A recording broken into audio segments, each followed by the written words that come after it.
के एपिसोड में हम एक बहुत महत्वपूर्ण प्रश्न पर चर्चा करेंगे जो अर्जुन ने भगवान श्री कृष्ण से पूछा था। अर्जुन पूछता है कि हे कृष्ण, ये बताइए कि अगर कोई श्रद्धावान व्यक्ति जिसने इस योग साधन का प्रयास तो किया लेकिन शिथिलता से आगे बढ़ा और जिस लक्ष्य के लिए उसने इस योग साधन को प्रारंभ किया था वह न पूरा हो पाया और ऐसा करने के पूर्व ही इस मार्ग से अगर वह विचलित हो जाए तो फिर उसका क्या होगा? कहीं ऐसा तो नहीं होगा कि दुविधा में दो गए माया मिली न राम। तो ये प्रश्न बहुत उत्तम है और आज के एपिसोड संख्या 31 में हम इसी पर चर्चा करेंगे। वास्तव में भगवत गीता जीवन के रूपांतरण के लिए एक कुंजी है। अतः आपसे यही निवेदन है कि आप इस पूरी चर्चा को पूरा सुने, ध्यान से सुने और भगवान कृष्ण और अर्जुन के बीच का यह जो मधुर संवाद है और इससे जो बहुत अच्छी शिक्षाएं हमें अपने जीवन में अपनाने के लिए मिलती हैं उसे आप दूसरों के साथ साझा भी कर सकते हैं। तो आइए अब हम आज की चर्चा को प्रारंभ करते हैं। तो जैसा कि हमने अर्जुन के प्रश्न पर प्रारंभ किया था कि इस योग सिद्धि के मार्ग पर आगे बढ़ने वाला व्यक्ति यदि सिद्धि प्राप्त करने के पहले ही विचलित हो जाता है तो फिर उसका क्या होगा? अब वह तो न संसार के मार्ग का रह गया, न ही वह परमात्म प्राप्ति के मार्ग पर आगे बढ़ पाया, यहां से भी विचलित हो गया। तो अब दोनों तरफ से भ्रष्ट हो गया ऐसा साधक कहीं छिन्न भिन्न बादलों की तरह तो नष्ट नहीं हो जाएगा। अतः अर्जुन श्री कृष्ण से कहता है कि हे कृष्ण, मेरे इस संशय को दूर करने में आप ही समर्थ हैं। अतः आपसे निवेदन है कि मेरे इस संशय का आप पूर्ण छेदन कर दें, आप इसे पूरी तरीके से नष्ट कर दें, क्योंकि मैं जानता हूं कि और ऐसा कोई नहीं है जो मेरे इस संशय को समाप्त कर सके। सरल शब्दों में अगर देखा जाए तो अर्जुन यह प्रश्न कर रहा है कि जिसका चित्त प्रभु मिलन से विचलित हो गया है, यद्यपि वह श्रद्धा युक्त है, चाहता भी है कि वह प्रभु को पाले, कोशिश भी करता है, पर मन स्थिर नहीं होता। कहीं ऐसा तो नहीं होगा कि जैसे आकाश में वायु के झोंकों से बादल छितर बितर होकर नष्ट हो जाता है, ऐसे ही वही दशा इस व्यक्ति की हो जावे। तो अर्जुन ऐसा क्यों पूछ रहा है? पहले इसे समझते हैं। देखिए, सांसारिक मन का यही लक्षण है कि जब वह एक चीज छोड़ता है तो इस भरोसे पर छोड़ता है कि दूसरी वस्तु से मिल जाएगी। यदि संसार का मार्ग छोड़कर संसार की ओर पीठ करके योग के मार्ग में प्रवेश करूं तो ऐसा न हो यहां भी भटक जाऊं और संसार भी हाथ से चला जाए। त्याग के साथ दुविधा यही है। त्याग बिना पाने की आशा से किया जाए तभी वह त्याग घटित हो सकता है।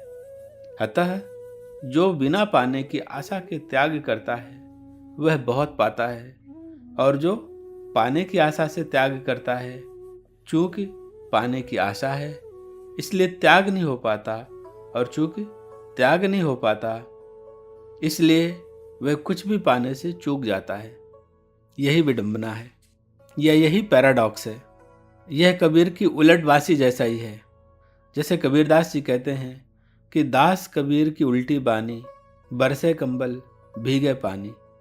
जैसे यह उलटवासी समझनी बहुत मुश्किल है कि कंबल बरस रहा है और पानी जो है भीग रहा है, वैसे ही इस बात को भी समझना बहुत मुश्किल है कि जो पाना चाहता है उसे पाने की बात को छोड़ना पड़ेगा।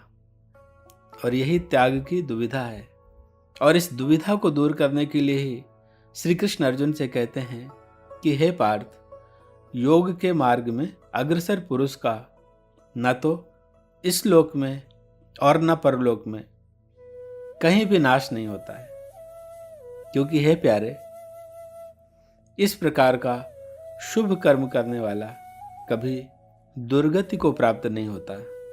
श्री कृष्ण के उत्तर से यहाँ यह समझना जरूरी है कि जिसका शुभ कर्म सफल हो जाए उसकी दुर्गति का तो सवाल ही नहीं है, लेकिन यदि शुभ कर्म सफल ना भी हुए तब भी उसकी दुर्गति नहीं होगी।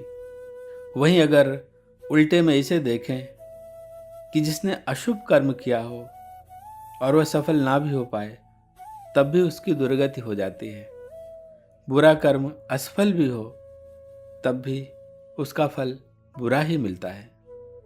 अतः श्री कृष्ण आगे कहते हैं कि हे अर्जुन, वह योग भ्रष्ट पुरुष जो किसी कारणवश इस मार्ग से भटक गया हो, वह पुण्यवानों के लोकों को अर्थात स्वर्ग आदि उत्तम लोकों को प्राप्त होकर उनमें बहुत वर्षों तक वास करके शुद्ध आचरण वाले श्रीमान पुरुषों के घर में जन्म लेता है, अथवा ऐसा वैराग्यवान पुरुष उन लोकों में न जाकर ज्ञानवान योगियों के कुल में जन्म लेता है। पर इस प्रकार का जो जन्म है संसार में वह निसंदेह अति दुर्लभ है, और वह पुरुष वहां उस पहले शरीर के साधन किए हुए बुद्धि के संयोग को अर्थात समत्व बुद्धि योग के संस्कारों को अनायास ही पा जाता है। और हे अर्जुन, उसके प्रभाव से वह फिर अच्छी प्रकार भगवत प्राप्ति के निमित्त यत्न करता है। वास्तव में आज हम जो भी हैं वह हमारे विचारों, भावों और कर्मों का ही जोड़ है। हम आज जो भी हैं वह हमारे अतीत की पूरी श्रृंखला है। एक क्षण पहले तक अनंत अनंत जीवन में जो भी हमने किया है वह सब हमारे भीतर मौजूद है। यहाँ श्री कृष्ण अर्जुन को आश्वासन दे रहे हैं कि अर्जुन, योग पथ पर बढ़ने में भय न करो। कितना भी चूक जाओ, जो तुमने किया है वह निष्फल नहीं जाएगा। प्रभु की दिशा में उठाया गया कोई भी कदम व्यर्थ नहीं जाता। यहाँ तक कि प्रभु की दिशा में उठाया गया विचार भी व्यर्थ नहीं जाता। इस जन्म के बाद हमने जो अपना मन बनाया है, शिक्षा पाई है, संस्कार पाए हैं, धर्म, मित्र, प्रियजन, अनुभव, उनका जो जोड़ है वह हमारा कॉन्शियस माइंड है। वास्तव में जो माइंड है वह एक आइसबर्ग की तरह है।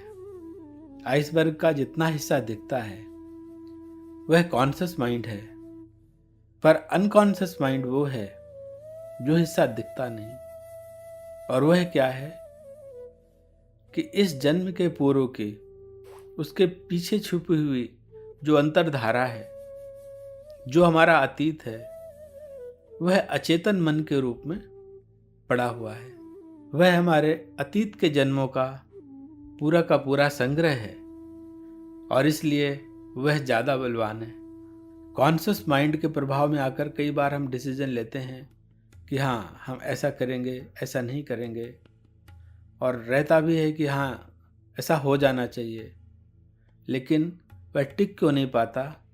क्योंकि जो अनकॉन्शियस माइंड में पुराने संस्कार पड़े हैं वे वहाँ से खींच करके व्यक्ति को उस कार्य से पृथक कर देते हैं। ये गहरे संस्कार हैं, इनका भी परिमार्जन आवश्यक है, और इसीलिए यह योग का पथ है। जैसे ध्यान योग पर पूर्व के एपिसोड पे हमने चर्चा करी थी। इसलिए श्री कृष्ण अर्जुन से कहते हैं कि अर्जुन, तुम भयभीत मत हो। तुम इस जीवन में जो भी कर सकते हो वह करो।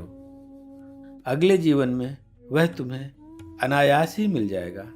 और हे अर्जुन, तुमने जिस साधक के बारे में पूछा है कि यदि वह योग भ्रष्ट होकर विषयों के वश में भी हो गया हो, तो भी इसे समझो कि अपने पहले के अभ्यास के कारण निश्चित रूप से वह भगवान की ओर आकर्षित हो जाता है और समत्व बुद्धि योग का जिज्ञासु भी हो जाता है, और वेदों में वर्णित सकाम कर्मों के फलों को भी उल्लंघन कर जाता है।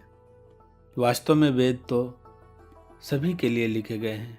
सामान्यतः मनुष्य तो सकाम कर्मों के प्रभाव में आकर के ही कार्य करता है, लेकिन जिसने पहले समत्व बुद्धि योग का अभ्यास किया था वह अगले जीवनों में धीरे धीरे इस सकाम कर्म का जो लाभ है, इसके लिए किए गए जो प्रयास हैं, उसमें हानि को ही देख लेता है।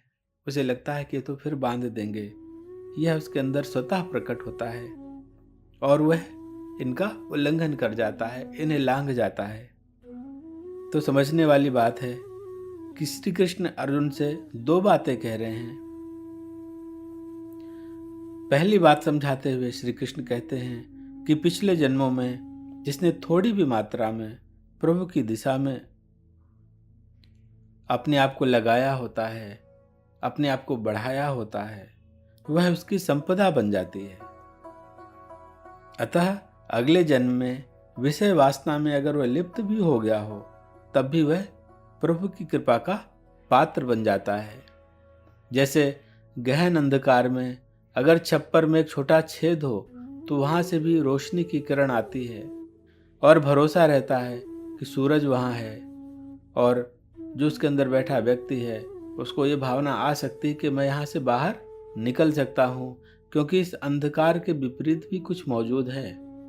इस प्रकार ऐसा व्यक्ति यदि विषय वासनाओं में डूब भी जाए तो भी पूर्व जन्म के अभ्यास से उसने जो अपने अंदर छोटे मोटे छिद्र बना लिए थे, वहीं से प्रभु की कृपा उसको उपलब्ध होती रहेगी। अतः श्री कृष्ण कहते हैं कि हे अर्जुन, वह छोटा सा छिद्र भी अगर निर्मित हो जाए तो बहुत सहारा बन सकता है। और दूसरी बड़ी महत्वपूर्ण बात श्री कृष्ण कहते हैं कि अर्जुन, यदि तुम वेदों में वर्णित सभी यज्ञों को कर डालो तब भी तुम उतना न पा सकोगे जितना मात्र इस योग की जिज्ञासा से तुम्हें प्राप्त हो सकता है। अगर योग साधा जाए तो बहुत ही अलग बात हो जाती है। और फिर अर्जुन के संदेह को भली बात छेदन करते हुए श्री कृष्ण कहते हैं कि हे अर्जुन, अनेक जन्मों से अंतःकरण की शुद्धि रूप सिद्धि को प्राप्त हुआ और इस प्रकार के प्रयत्न से अभ्यास में लगा जो योगी है वह संपूर्ण पापों से अच्छी प्रकार शुद्ध होकर उस साधन के प्रभाव से परम गति को प्राप्त होता है, अर्थात परमात्मा को प्राप्त होता है। समझने वाली बात यही है कि प्रभु की तरफ कोई निष्काम होकर तभी जा पाता है जब जग में जो उसको मिलता है उसमें उसे असारता का बोध दिखने लगे। और यह असारता भी तभी दिखती है जब प्रभु की कृपा होती है। पथिक जी की एक बहुत प्यारी प्रार्थना है, आइए उस प्रार्थना से इसे समझते हैं, शायद बोध उत्पन्न हो और प्रभु की दिशा में हम अग्रसित हो सकें। हे नाथ, अब तो ऐसी दया हो, जीवन निरर्थक जाने न पाए, ये मन न जाने क्या क्या दिखाए, कुछ बन सका है न मेरे बनाए, संसार में ही आसक्त रहकर, दिन रात अपने मतलब की कहकर, सुख के लिए लाखों दुख सहकर, ये दिन अभी तक यूं ही बिताए, ऐसा जगा दो कि फिर सो न जाऊं, अपने को निष्काम प्रेमी बनाऊं, मैं आपको चाहूं और पाऊं, संसार का कुछ भय रह न जाए, वह योग्यता दो कि सत्कर्म कर लूं, अपने हृदय में सद्भाव भर लूं, ये नर्तन है साधन कि भव सिंधु तर लूं, ऐसा समय फिर आए न आए। हे प्रभु, हमें निरभिमानी बना दो, दारिद्र हर लो, दानी बना दो, आनंदमय विज्ञानी बना दो, मैं हूं पथिक यह आशा लगाए, हे नाथ अब तो ऐसी दया हो, जीवन निरर्थक जाने न पाए। तो इसी सुंदर प्रार्थना के मनन के साथ हम आज की चर्चा समाप्त करेंगे। आज इतना ही। जय गौ माता, जय गोपाल।